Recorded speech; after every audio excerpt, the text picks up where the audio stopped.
कोई भी हो, चैलेंजेस मेरे लिए भी बहुत सारे थे और मैं नाम कोट करना चाहूँगी, बड़ा ही मेरे लिए तो मोहतरम है आफ्ताब इकबाल साहब। और अनफॉर्चुनेटली मैं उनके प्रोग्राम में एज़ अ को-होस्ट आई। मैं एक्सप्रेस की एम्प्लॉयी थी, एक्सप्रेस ने मुझे हायर किया हुआ था, लेकिन उन्होंने कहा कि जी आप फ्लाश शो के लिए एज़ अ को-होस्ट। कोई और लड़की थी जो चली गई अचानक, स्किप कर गई तो मैं आ गई। उन्होंने थर्ड डे जिसके साथ पूरी प्रमोशन हुई, जिस लड़की के साथ मैं थी वो, जिसके साथ पूरे बिलबोर्ड्स लगे और सारी प्रमोशन चल रही थी। तीसरे दिन इन्होंने मुझे ना उल्टी-सीधी ऑफ़र्स देना आ रहे। मैंने कहा सर आप बहुत मोहब्बर हैं और मैं नहीं समझती कि आपको ये चीज़ें ज़ेब देती। आफ्ताब इकबाल का आफ्ताब आपको इकबाल ऑफर सॉरी। तो मैंने कहा सर आप बहुत मोहब्बर हैं, मैं तो आपके लिए एक छोटी-सी बच्ची हूँ, तो मुझे नहीं लगता कि आपको ये चीज़ें ज़ेब देती और मैं उस वक़्त बड़ी टीनेज में थी, मुझे नहीं लगता था कि यार किसी का भी किसी का ऊपर इतना हक है कि वो वहाँ पर काम करता है तो वो उसको खरीद लेगा। अच्छा ये वाक़या हुआ और उसके बाद उन्होंने मुझे कहा कि मुझे धमकी दी, खुले अल्फ़ाज़ में उन्होंने कहा कि अगर आप मेरी बात नहीं सुनेंगी तो फिर ठीक है। फिर मैं आपको स्क्रीन पे नहीं आने दूँगा। रियली?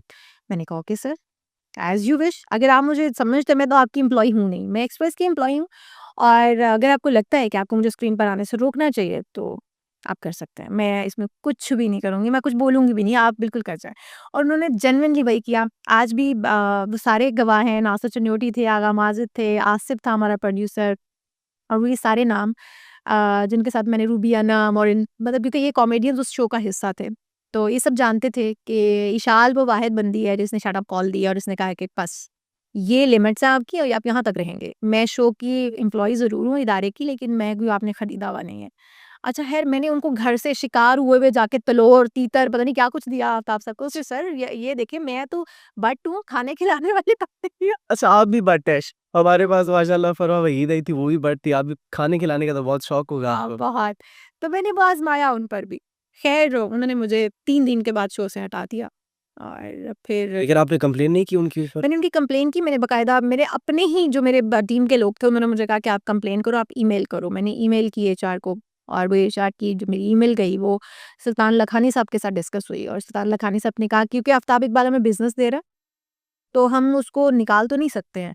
लेकिन इशाल ने जो हिम्मत की है और जो उसने दिखाया है कि भई मैं शट अप कॉल देना जानती हूँ, वो सर आँखों पर है और वो इदारे से नहीं जा सकती है। वाह! कि अगर आफ्ताब इकबाल को इशाल से कोई मसला है तो वो को-होस्ट अपनी बदल सकता है, लेकिन इशाल क्योंकि इदारे ने उसे हायर किया हुआ है तो वो उसे साइड पे नहीं कर सकता। वाह!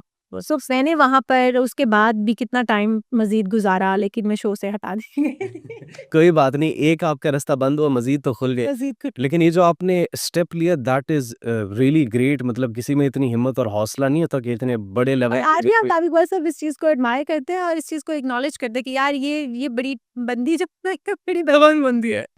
फिर उनको मैंने एक दफ़ा कॉल की तंग करने के लिए तो तब वो मामला कुछ और तरफ चला जाएगा। वो बड़ा ही कंट्रोवर्शियल था उनका सीन भी।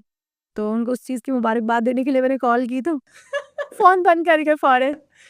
तो अच्छे इंसान है, मैं कहती हूँ कि अगर कोई ज़िंदगी से सीखता है अपनी गलतियों से तो वो बड़ा इंसान वो है। तो उन्हें भी सीखना चाहिए। अब इस उम्र के इस हिस्से में आकर अगर वो नहीं सीखेंगे तो फिर कभी नहीं सीख पाएँगे। उनकी 2 बेटियाँ हैं माशाल्लाह से। अब तो मेरे ख़्याल में बेटा भी है उनके पास, 1 या 2 बेटे हैं। तो अब ज़िंदगी में उन्हें बहुत कुछ सीखने को मिला होगा।